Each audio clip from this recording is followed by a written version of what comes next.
Item ಯಾವುದೇ ಇರಲಿ try ಮಾಡಿ ಆಚಿ ಚಿಕನ್ ಮಸಾಲಾ. ನ್ಯಾಚುರಲ್ ಆಗಿ ನಾನು ಅಬ್ಸರ್ವ್ ಮಾಡಿರೋ ಹಾಗೆ ನೀವು ನೋಡೋದಕ್ಕೆ ತುಂಬಾ ಸೈಲೆಂಟ್ ಅಂಡ್ ಕಾಮ್ ಆಗಿ ಕಾಣಿಸ್ತೀರಾ. ಬಟ್ ಸಿನಿಮಾ ಅಂತ ಬಂದಾಗ ವಿಲನ್ ಆಗಿ ನೀವಲ್ಲಿ ಕಾಣಿಸ್ಕೊಂಡಿದ್ದೀರಾ ಅಂತ ಹೇಳಿದ್ರೆ ಎಷ್ಟು ಚಾಲೆಂಜಿಂಗ್ ಆಗಿತ್ತು, ನಿಮ್ಮ ಪಾತ್ರದ ಬಗ್ಗೆ ನಮ್ಮ ವೀಕ್ಷಕರಿಗಾಗಿ ತಿಳಿಸಿಕೊಡೋದಾದ್ರೆ. ಹಲೋ ಎಲ್ಲರಿಗೂ ನಮಸ್ಕಾರ. ನಾನು ಮುಂಚೆ ಪ್ರಸಿದ್ಧ ಸರು ನನಗೆ ಒಂದು ಪಾತ್ರ ಕೊಟ್ಟಿದ್ದರು ಭರ್ಜರಿ ಗಂಡುವಲ್ಲಿ. ಸೊ ಅದರಲ್ಲಿ ನಾನು ಒಂದು 2 ಟೇಕಲ್ಲಿ ಅದು ಸೀನ್ ಮಾಡಿದ್ದೀನಿ. ಸೊ ಅದಕ್ಕೋಸ್ಕರ ಪ್ರಸಿದ್ಧ ಸರು ಹೇಳಿದ್ರು, ನೀನು ತುಂಬ ಒಳ್ಳೆ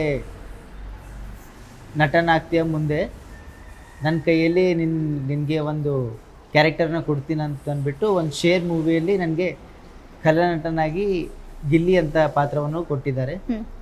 ಸೊ ಇದು ಪಾತ್ರ ತುಂಬ ಚಾಲೆಂಜಿಂಗ್ ಆಗಿತ್ತು ನನಗೋಸ್ಕರ, ತುಂಬ ಕಷ್ಟಪಟ್ಟು ಮಾಡಿದ್ದೀನಿ. ಸೊ ನಿಮಗೆಲ್ಲ ಇಷ್ಟ ಆಗುತ್ತೆ ಅಂತ ಬಯಸ್ತೀನಿ. ಓಕೆ, ಸೊ ಸ್ಕ್ರೀನ್ ಮೇಲೆ ನೀವು ಮೊದಲನೇ ಬಾರಿ ಕಾಣಿಸ್ಕೊಳ್ಬೇಕು ಅಂತ ಅಂದಾಗ ನಿಮಗೆ ವಿಲನ್ ಆಗಿ ನಾನು ರೆಕಗ್ನೈಸ್ ಆಗಬೇಕು ಅಂತ ಇತ್ತಾ, ಅಥವಾ ಆಸ್ ಅ ಹೀರೋ ಆಗಿ ಕಾಣಿಸ್ಕೊಳ್ಬೇಕು ಅನ್ನೋದಿತ್ತ?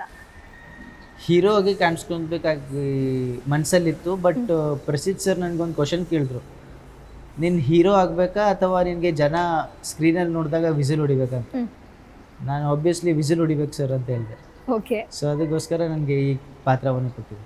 ಸರ್, ಇನ್ನು ಡೈರೆಕ್ಷನ್ ಪಾರ್ಟ್ ಅಂತ ಬಂದಾಗ ನಿಜಕ್ಕೂ ಕೂಡ ಒಂದು ಚಾಲೆಂಜಿಂಗ್ ಟಾಸ್ಕ್ ಅಂತೂ ಆಗೇ ಇರುತ್ತೆ.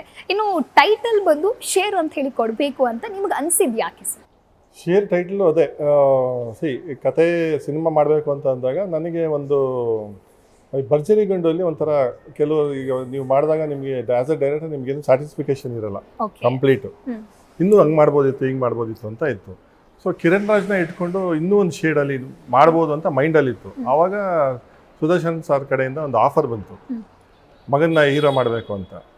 ಈಗ ಮಗನ ಹೀರೋ ಅಂದ್ಬಿಟ್ಟಿದೆ, ಇನ್ನು ಕಿರಣ್ ರಾಜ್ನ ನಾನು ವಿಲನ್ ಮಾಡೋಕ್ಕಾಗಲ್ಲ ಮಾಡಬೇಕಂದ್ರೆ. ಸೊ ಇದೇ ಡಿಸ್ಕಷನ್ ಇರುವಾಗ ಕಿರಣ್ ರಾಜ್ಗೆ ಯಾವತ್ತೂ ನಾನು 1-2 ಲೈನ್ ಹೇಳಿದೆ, ನೋಡಿ ನೆಕ್ಸ್ಟ್ ಸಿನಿಮಾ ಮಾಡಿದ್ರೆ ನಿಮ್ಮ ಕ್ಯಾರೆಕ್ಟರ್ ಹಿಂಗಿರುತ್ತೆ, ಈ ಥರ ಇಟ್ಕೊಂಡು ಮಾಡಬೇಕು ಅಂತ ಸುಮ್ಮನೆ ಒಂದು ಲೈನ್ಸಲ್ಲಿ ಹೇಳಿದ್ದೆ.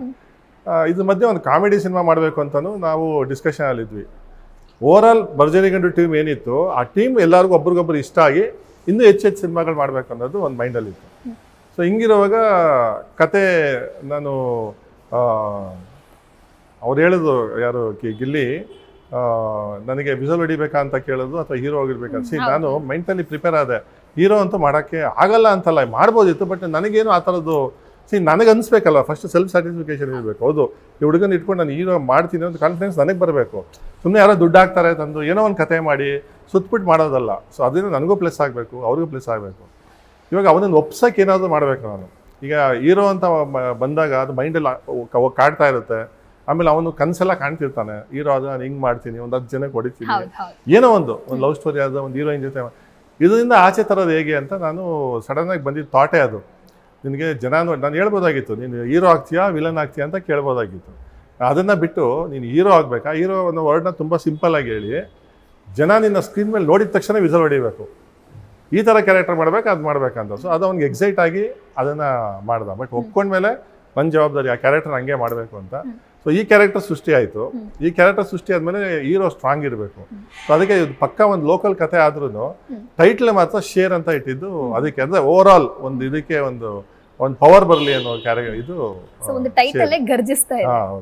ಓಕೆ, ಸೊ ಸರಿ, ನೀವು ಪ್ರೊಡ್ಯೂಸರ್ ರೋಲ್ ಅಂತ ಬಂದಾಗ ಈ ರೀತಿಯಾಗಿ ನಿಮಗೆ ಪ್ರೊಡ್ಯೂಸ್ ಮಾಡಬೇಕು ಈ ಸಿನಿಮಾ ಅಂತ ಅಂದಾಗ, ಅಥವಾ ಕಾಸ್ಟಿಂಗ್ ಬಗ್ಗೆ ಹೇಳೋದಾದ್ರೆ ನೀವೇನು ಹೇಳ್ತೀರಾ ಸರ್? ನಮ್ಮ ಕಾಸ್ಟಿಂಗ್ ಬಗ್ಗೆ ಎಲ್ಲ ಸರ್ ಡೈರೆಕ್ಟರ್ ಅವ್ರಿಗೆ ಹೇಳಿದ್ದಿತ್ತೆಲ್ಲ, ಯಾರಿಗೆ ತಗೋತಾರೋ ಯಾರಿಗೆ ಬಿಡ್ತಾರೋ ಎಲ್ಲ ಅವ್ರಿಗೆ ಬಿಟ್ಟಿನ ವಿಷಯ. ನಾನು ಯಾರಿಗೆ ಇವ್ರಿಗೆ ತಗೋ ಅಂತಂದಿಲ್ಲ. ಮಗನಿಗೊಬ್ನಿಗೆ ಒಪ್ಸಿದ್ದೀನಿ, ಅವರಿಗೆ ಅವ್ನಿಗೆ ತೊಗೊಂಡು ನೀವು ಯಾರಿಗಾರ ತಗೋರಿ ಅಂತಂದೆ. ಸ್ಟಾರ್ ಕಾಸ್ಟ್ ಎಲ್ಲ ಸರ್. ನಿಮಗೆ ಎಷ್ಟು ಖುಷಿ ಇದೆ ಸರ್ ಇವತ್ತು ಒಂದು ರೀತಿ ನಿಮ್ಮ ಡ್ರೀಮ್ ಫುಲ್ಫಿಲ್ ಆಗಿರುವಂತಹ ಮೊಮೆಂಟ್ ಇದು? ಇವತ್ತು ಆ್ಯಕ್ಚುಲಿ ನಾವು 4 ಜನ ಬ್ರದರ್ಸು, ಎಲ್ಲರಿಗೂ ಇವತ್ತು ಖುಷಿ ಆಯಿತು ಟ್ರೇಲರ್ ನೋಡಿ. ಆ ಥರ ಬರುತ್ತೆ ಅಂತ ನಾನು ನಂಬಿರಲಿಲ್ಲ. ಬಟ್ ಒಳ್ಳೆ ಡೈರೆಕ್ಷನ್ ಕೊಟ್ಟು ಡೈರೆಕ್ಟರ್ ಸರ್ ಒಳ್ಳೆ ಡೈರೆಕ್ಷನ್ ಮಾಡಿದ್ದಾರೆ, ಖುಷಿ ಆಯ್ತು ಇವತ್ತು. ಆಸ್ ಅ ಪ್ರೊಡ್ಯೂಸರ್ ಆಗಿ ಬಜೆಟ್ ಪ್ಲಾನಿಂಗ್ ಅಂತ ಮಾಡ್ತಾ ಬರೋದು, ಸ್ಟೆಪ್ ಬೈ ಸ್ಟೆಪ್ ಪ್ಲಾನಿಂಗ್ ನಿಮ್ದು ಏನಿದೆ ಅದು ನಿಮಗೆ ಒಂದು ರೀತಿ ಎಷ್ಟು ಚಾಲೆಂಜಿಂಗ್ ಅಂತ ಫೀಲ್ ಆಯಿತು? ಕಷ್ಟ ಆಯ್ತಮ್ಮ, ಕಷ್ಟ ಆಯಿತು. ದುಡ್ಡು ಅಂತಂದರೆ ನಮ್ಮ ಬಜೆಟ್ ಏನಿತ್ತು ಅದಕ್ಕಿಂತ ಸ್ವಲ್ಪ ಜಾಸ್ತಿ ಆಯಿತು, ಸ್ವಲ್ಪ ಕಷ್ಟ ಆಯಿತು. ಸೊ ಈ ಒಂದು ಲೊಕೇಶನ್ ಅಲ್ಲಿ ಅಥವಾ ಈ ಒಂದು ಸೀನ್ ಮಾಡಬೇಕಾದ್ರೆ ಸ್ವಲ್ಪ ಹೆವಿ ಬಜೆಟ್ ಆಯಿತು ಅಂತ ಫೀಲ್ ಆಗಿದ್ದು ಯಾವುದು ಸರ್, ಹೇಳ್ಬಹುದಾ? ಹಾಗೇನಾಗಿಲ್ಲ. ಹಾಗೇನಿಲ್ಲ. ಹಾಗೇನು ಅವ್ರೇನು ಬಜೆಟ್ ಹೇಳಿದಾರೆ ಅದರಲ್ಲಿ ಪಾಪ ಮಾಡಿಕೊಟ್ಟಿದ್ದಾರೆ ಡೈರೆಕ್ಟರು. ಬಟ್ ಮಧ್ಯದಲ್ಲಿ ಅಬ್ರೋಡ್ ಹೋಗೋದೊಂದು ಬಂತು.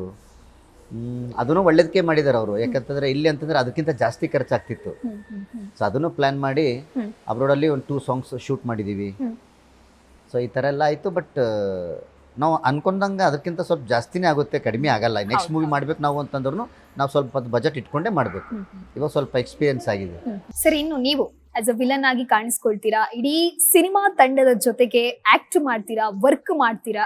ಸೊ ಆ ಜರ್ನಿ ಯಾವ ರೀತಿಯಾಗಿ? ಇಡೀ ಶೇರ್ ತಂಡ ನನಗೆ ತುಂಬ ಸಪೋರ್ಟಿವ್ ಆಗಿತ್ತು. ತುಂಬ ನನಗೆ ಪ್ಯಾಂಪ್ರಿಂಗ್ ಮಾಡಿ ನನಗೆ ಇಲ್ಲಿವರೆಗೂ ತಂದು ನಿಲ್ಲಿಸಿದ್ದಾರೆ. ಇವಾಗ ಅಂದರೆ ಆವಾಗ ಶೂಟಿಂಗ್ ಸೆಟ್ಟಲ್ಲಿ ಅವರು ತುಂಬ ನನಗೆ ಧೈರ್ಯ ಕೊಡ್ತಿದ್ರು. ಇಲ್ಲ, ಈ ಥರ ಮಾಡಿದ್ರೆ ಚೆನ್ನಾಗಿರುತ್ತೆ, ಈ ಥರ ಮಾಡಬೇಕು, ಇನ್ನೂ ಸ್ವಲ್ಪ ಜಾಸ್ತಿ ಮಾಡಬೇಕು ಅಂತ ಹೇಳಿ ಧೈರ್ಯ ತುಂಬಿದ್ರು. ಪುಷ್ ಮಾಡ್ತಾ ಇದ್ದೀವಿ.